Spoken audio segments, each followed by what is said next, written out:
Chapter 7.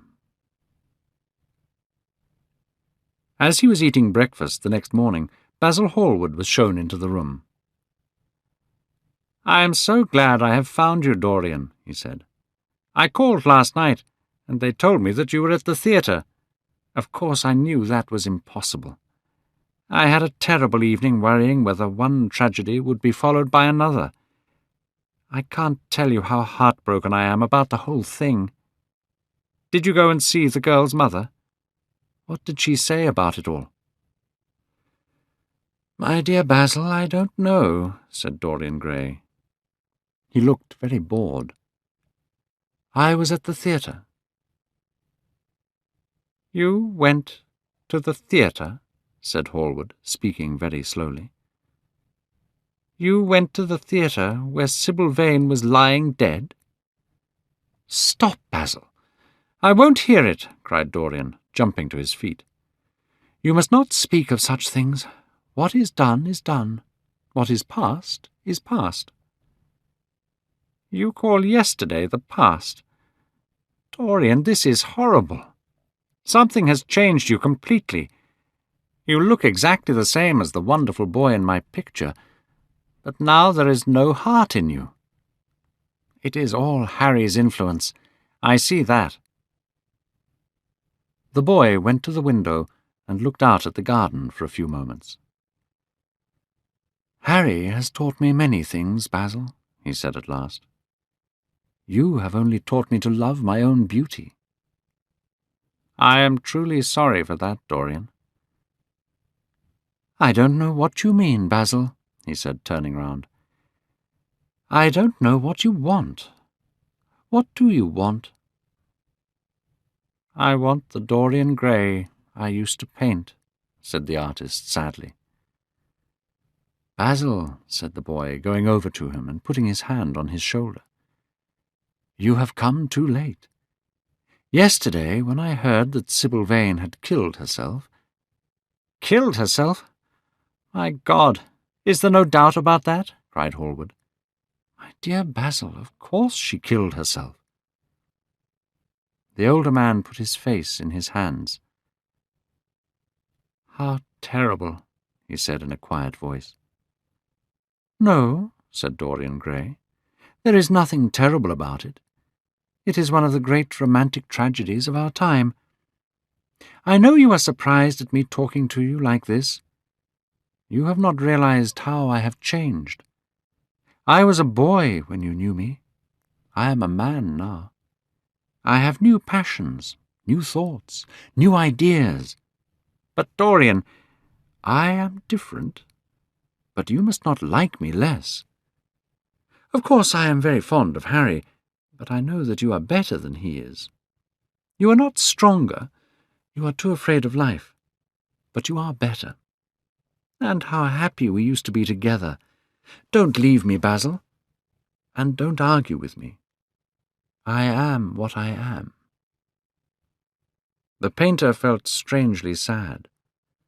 Dorian Gray was extraordinarily important to him. The boy had changed his art. Perhaps his cruel talk about Sybil Vane was just a mood that would pass away. There was so much in him that was good.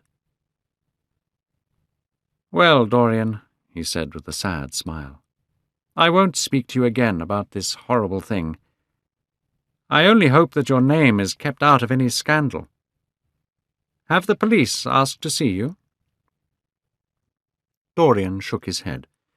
"They don't even know my name," he answered. "She didn't know your name?" "Only my first name, and I am sure that she did not tell it to anyone. She told her family that I was Prince Charming. It was pretty of her. You must do me a drawing of Sybil, Basil. I would like to have something more of her than the memory of a few kisses." "I will try and do something, Dorian. But you must come and sit for me again. I can't work so well without you." "I can never sit for you again, Basil. It is impossible," he cried. "My dear boy, what is this foolishness?" Hallward cried. "Did you not like what I did for you? Where is it? Why have you covered it? Let me look at it. It is the best thing I have ever done. It is very bad of your servant to hide my work like that.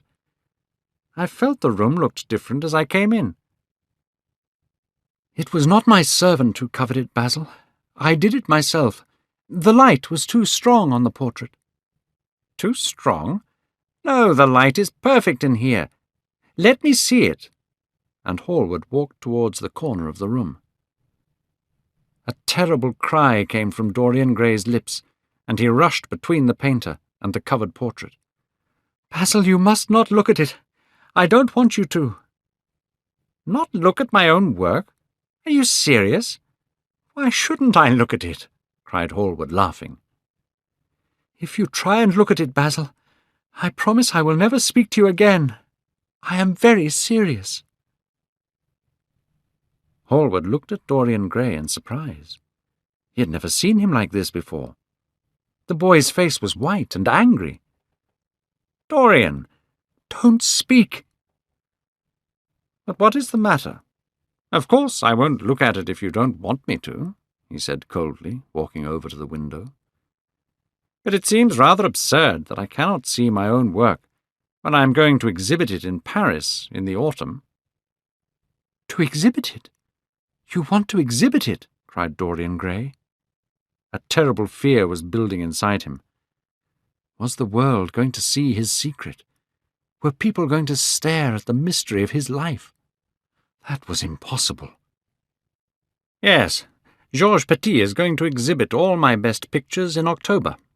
Don't worry, it is only for 1 month. Dorian Gray passed his hand across his face. It felt hot and wet. He felt that he was about to face horrible danger.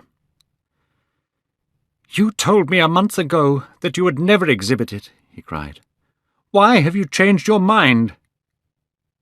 He stopped suddenly, and a cruel look came into his eyes. He had remembered something Lord Henry had said to him. Ask Basil why he won't exhibit your picture. He told me once, and it is a very strange story. Yes, perhaps Basil, too, had his secret. He would ask him and try. Basil, he said, coming over quite close and looking him straight in the face, we all have secrets. What was your reason for not wanting to exhibit my picture? Dorian, if I told you, you might like me less than you do now, and you would certainly laugh at me. If you don't want me ever to look at your picture again, I won't. I have always you to look at. Your friendship is more important to me than exhibiting a painting. No, Basil. You must tell me, said Dorian Gray. His feeling of fear had passed away. Now he just wanted to find out Basil Hallward's mystery. Dorian, said the painter, who did not look happy, have you ever noticed something in the picture? Something strange? Basil, cried the boy, staring at him with wild eyes. I see you did. Dorian, from the moment I met you, your personality had the most extraordinary influence over me. I worshipped you. I was jealous of everyone you spoke to. I wanted to have you all to myself. I was only happy when I was with you. When you were away from me, you were still there, in my art.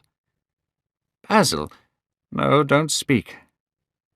I must tell you now what I did not tell you then. That I decided to paint a wonderful portrait of you. I put all my feelings for you into that picture. I felt, Dorian, that I had told too much. I had put too much of myself into it. So I decided never to exhibit the portrait. I told Harry, and he laughed. When the picture was finished and I sat alone with it, I felt that I was right. Later I thought that perhaps I was being foolish, and when this Paris offer came...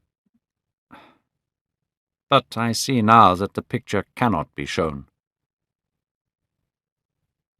Dorian Gray breathed deeply. The colour came back to his cheeks, and a smile crossed his lips. The danger was over, and he was safe for a while. What a sad story Basil had told. Would he ever be so influenced by the personality of a friend? Lord Henry had the charm of being very dangerous, but that was all. "It is extraordinary to me, Dorian," said Hallward, "that you saw this in the portrait." "I saw something in it," he answered. "Something that seemed to me very strange." "Well, you don't mind me looking at the thing now?" Dorian shook his head. "You must not ask me that, Basil. I cannot let you stand in front of that picture." "You will one day, won't you?" "Never." "Well, perhaps you are right. And now, goodbye, Dorian. You have been the one person in my life who has really influenced my art. But you don't know what it cost me to tell you all that I have told you." "My dear Basil," said Dorian, "what have you told me? Only that you worshipped me too much. That is not even flattery." "It was not meant as flattery. And now that I have told you, something seems to have gone out of me. Perhaps you should never put what you worship into words." "You mustn't talk about worship. It is foolish. You and I are friends, Basil, and we will always be friends." "You have got Harry," said the painter sadly. "Oh, Harry," laughed the young man. "Harry spends his life saying and doing extraordinary things. He lives the sort of life I want to live. But I don't think I would go to Harry if I was in trouble. I would prefer to go to you, Basil." "You will sit for me again?" "Impossible. There is something terrible about a portrait. It has a life of its own. I will come and have tea with you instead." "Well, goodbye then. I am sorry that you won't let me look at the picture again, but I understand what you feel about it." As he left the room, Dorian Gray smiled to himself. Poor Basil. How little he knew of the true reason. And now he understood more the painter's wild and jealous feelings, and he felt sorry. There was something tragic in a friendship so corrupted by passion. He rang the bell to call his servant. He had to hide the portrait immediately. It had been mad of him to leave it in a place where it could be discovered by his friends.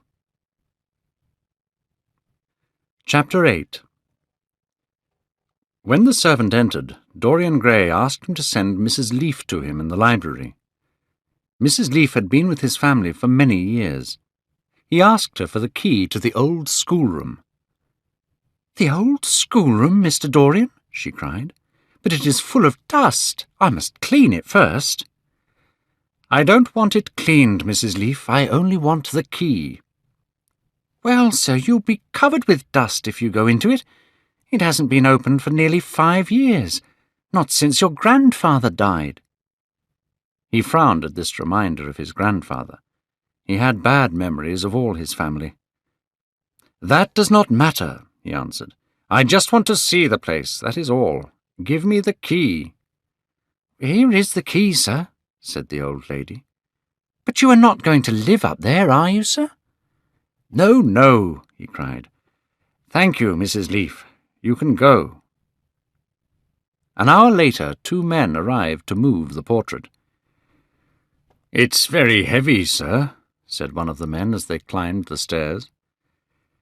"I'm afraid it is rather heavy," said Dorian, as he opened the door of the old schoolroom where he was going to hide the secret of his corrupted soul. He had not entered the room since he was a child. It was a large room, built by his grandfather to keep him at a distance.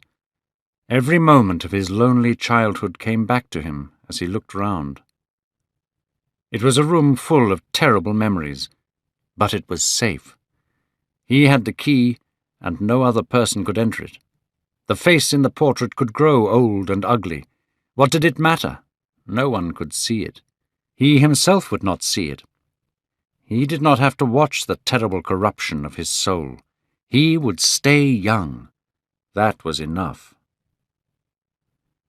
When the men had gone, Dorian locked the door and put the key in his pocket. He felt safe now. No one would ever look at that horrible thing. Only he would ever see his shame. He went back to the library and found a note from Lord Henry. In it was a report from the newspaper about Sybil Vane. Her death was officially described as an accident. He frowned and tore the paper in two. Then he walked across the room and threw the pieces away. How ugly it all was, and how horribly real ugliness made things. Perhaps the servant had read the report and had begun to suspect something. And yet, what did it matter? What had Dorian Gray to do with Sybil Vane's death? There was nothing to be afraid of. Dorian Gray had not killed her. Chapter 9. Many years passed, yet the wonderful beauty that had so fascinated Basil Hallward stayed with Dorian Gray. Even those who had heard terrible rumours against him could not believe them when they met him. He always had the look of someone who had kept himself pure. Many people suspected that there was something very wrong with Dorian's life, but only he knew about the portrait. Some nights he would secretly enter the locked room. Holding a mirror in his hand, he would stand in front of the picture Basil Hallward had painted. He would look first at the horrible old face in the picture, and then at the handsome young face that laughed back at him from the mirror. He fell more and more in love with his own beauty, and more interested in the corruption of his own soul. Then something happened that changed everything. It was on the 9th of November, the day before his 38th birthday. He was walking home from Lord Henry's, and the night was cold and foggy. At the corner of Grosvenor Square and South Audley Street, a man passed him in the fog. He was walking very fast and had the collar of his coat turned up. He had a bag in his hand. Dorian recognized him. It was Basil Hallward. A strange fear made Dorian walk off quickly in the direction of his own house. But Hallward had seen him. Dorian heard him hurrying after him. In a few moments his hand was on his arm. "Dorian, what an extraordinary piece of luck! I have been waiting for you in your library ever since 9 o'clock. I am going to Paris on the midnight train, and I wanted to see you before I left. I thought it was you, or at least your coat, as I passed you, but I wasn't sure. Didn't you recognize me?" "In this fog, my dear Basil, I can't even recognize Grosvenor Square. I believe my house is somewhere about here, but I don't feel at all certain about it. I am sorry you are going away, as I have not seen you for such a long time. But I suppose you will be back soon." "No. I am going to be out of England for 6 months. Here we are at your door. Let me come in for a moment. I have something to say to you." "That would be lovely. But won't you miss your train?" said Dorian Gray, as he went up the steps and opened the door with his key. "I have plenty of time," he answered. "The train doesn't go until 12:15, and it is only just 11. All I have with me is this bag, and I can easily get to Victoria Station in 20 minutes. Dorian looked at him and smiled. "Come in, or the fog will get into my house." Hallward followed Dorian into the library. There was a bright wood fire on one side of the room, and 2 lamps on the other. "Would you like a drink?" asked Dorian. "No, thanks, I won't have anything more," said the painter, taking his hat and coat off. "And now, my dear Dorian, I want to speak to you seriously. Don't frown like that. You make it so much more difficult for me." "What is it all about?" cried Dorian, throwing himself down on the sofa. "I hope it is not about myself. I am tired of myself tonight. I would prefer to be somebody different." "It is about yourself," answered Hallward in his deep voice, and I must say it to you." Dorian breathed deeply and lit a cigarette. "Is it really necessary, Basil? I think you should know some of the terrible things that people are saying about you." "I don't want to know anything about them. I love scandals about other people, but scandals about myself don't interest me." "Every gentleman is interested in his good name, Dorian. You don't want people to talk of you as something terrible and corrupt. But I don't believe these rumours at all. At least I can't believe them when I see you. Corruption is a thing that writes itself across a man's face. It cannot be hidden." "My dear Basil, and yet I rarely see you now, and you never come to my house. When I hear all the terrible things people are whispering about you, I don't know what to say. Why have so many of your friends killed themselves? Young men from good families like Adrian Singleton, and that poor young soldier." "Stop, Basil. You are talking about things of which you know nothing," said Dorian. "I know how people talk in England. This is a country where people have two faces. They whisper rumours about people like myself, and then do much worse things when others are not looking." "Dorian," cried Hallward, "that is not the question. I know England is bad, but that's the reason I want you to be a good influence on your friends. Instead, you have lost all belief in goodness and honesty. You have filled those poor young men with a madness for pleasure." Dorian smiled. "How can you smile like that? I only want you to have a clean name. You have a wonderful influence. Let it be for good. Yet I wonder whether I know you. But I can't answer that question. I would need to see your soul." "To see my soul?" cried Dorian Gray. He jumped up from the sofa, turning almost white with fear. "Yes," answered Hallward. There was a deep sadness in his voice. "To see your soul. But only God can do that." A bitter laugh came from the lips of the younger man. "You will see it yourself tonight," he cried, picking up a lamp from the table. "Come, it is your own work. Why shouldn't you look at it? You can tell the world all about it after, if you want. Nobody will believe you. If they do believe you, they will like me better for it. Come, I tell you. You have talked enough about corruption. Now you will see it face to face." There was madness in every word he said. He felt a terrible delight that someone was going to share his secret. The man who had painted the portrait was going to share his shame. The painter would suffer for the rest of his life with the memory of what he had done. "Yes," he continued, coming closer to him, "I will show you my soul. You will see what you think only God can see." Hallward jumped back. "You cannot say things like that, Dorian," he cried. "They are horrible, and they don't mean anything." "You think so?" he laughed again. "I know so, Dorian. You have to tell me—" "Don't touch me. Finish what you have to say." The painter felt extraordinarily sad. He walked over to the fire and stood there. "I am waiting, Basil," said the young man in a hard, clear voice. He turned round. "What I have to say is this," he cried. "You must give me some answer to the horrible things people are saying against you. Tell me that they are not true, Dorian. Can't you see what I am going through? My God! Don't tell me that you are bad and corrupt and shameful." Dorian Gray smiled. "Come upstairs, Basil," he said quietly. "I keep a diary of my life from day to day. I will show it to you if you come up with me." "I will come with you, Dorian, if you wish it. I see I have missed my train. It does not matter, I can go tomorrow. But don't ask me to read anything tonight. All I want is a simple answer to my question." "I will give it to you upstairs. I could not give it to you here. You will not have to read for long."